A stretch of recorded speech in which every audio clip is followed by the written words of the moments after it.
Okay, picture this. It's a Sunday morning in December. The sort of morning where the daylight is, well, still like the middle of the night. And you're standing there, coffee in hand, staring out at a lawn that's so frozen it could double up as an ice rink. But then your phone buzzes and it's your cycling club's group chat. Anyone out riding today? 3 dots appear, they disappear, and then they reappear again. Dave says it's too cold, Pete says he's got man flu, and Rob says he needs to attend Conan's bassoon recital, which, if true, probably deserves its own video. And then that just leaves you staring at your bike, desperately trying to come up with some equally creative excuse. So then you tell yourself you're going to wait until it warms up, but of course it doesn't. And eventually guilt wins, so you start to layer up. You put on a base layer, a mid layer, a winter jersey, a rain jacket, hell, even a Christmas jumper if that's the sort of business that you're into, and you step outside. Your first few pedal strokes feel like you're dragging a fridge uphill. Your face is stinging, your eyes are watering, and all of your fingers have gone numb. But after about 5 minutes or so, something shifts. The chill fades, you get your rhythm back, and you realise that you're actually enjoying yourself.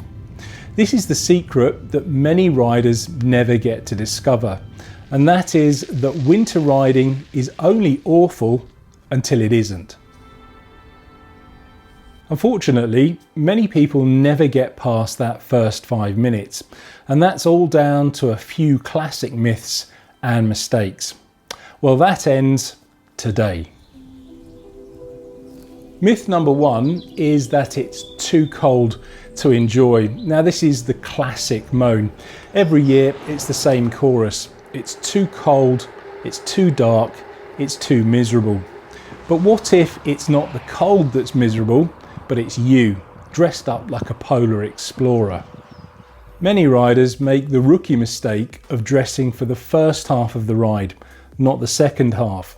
So they dress up all nice, warm and toasty, and then 10 minutes in, they're sweating buckets. The trick here is to dress for the second half of the ride, not the first. Yes, you're going to feel a little bit cold when you first roll out, but that's a temporary discomfort, not a death sentence. Your body's going to warm up a lot faster than you think, and it's usually right about the time you start regretting your layering choices. A simple rule here is that if you feel comfortably chilly at the start of the ride, then you've nailed it. If you're all warm and toasty, then you're probably overdressed. And if you're so cold that your fingers go numb, well, yeah, just have another coffee and rethink your life. It's not about being immune to the cold, it's more about knowing how your body and your kit are going to work together.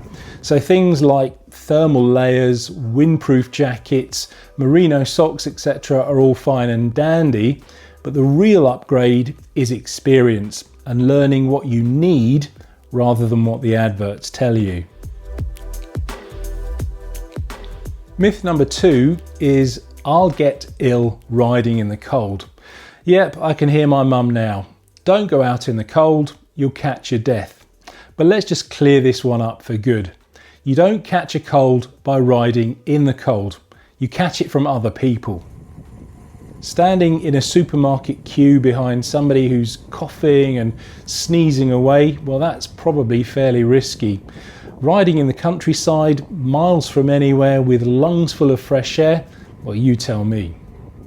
The real problem isn't the temperature. It's everything else that winter's going to throw at you.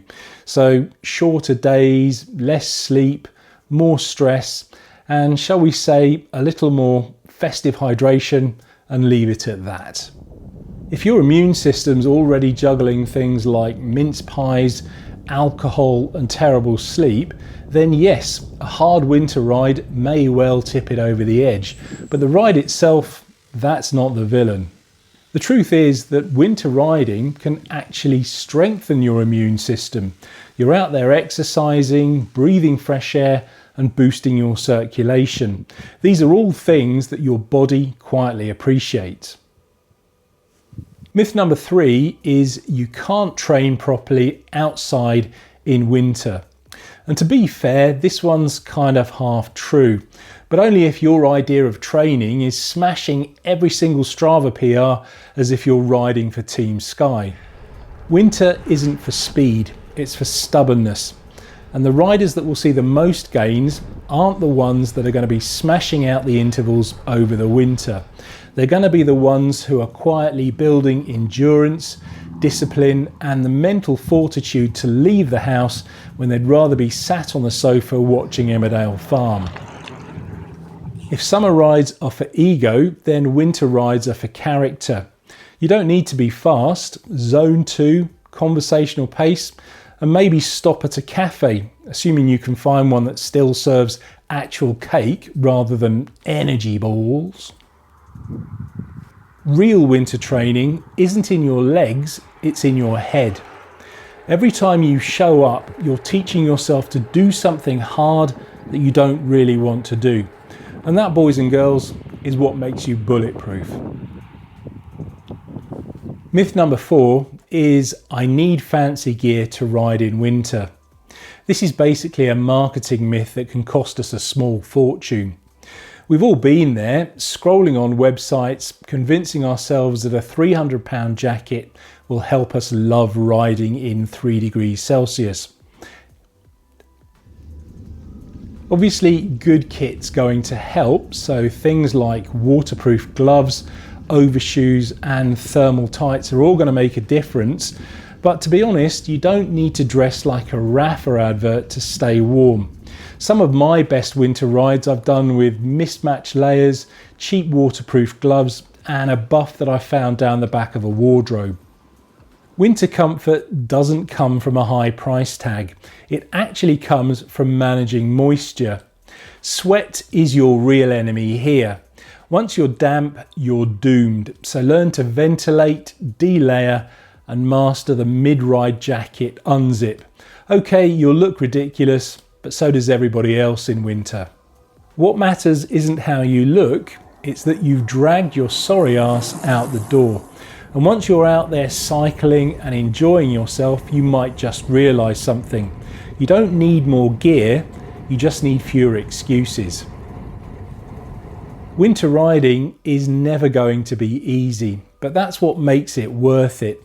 It's not about waiting for the perfect conditions, it's about turning up even though the conditions are far from perfect.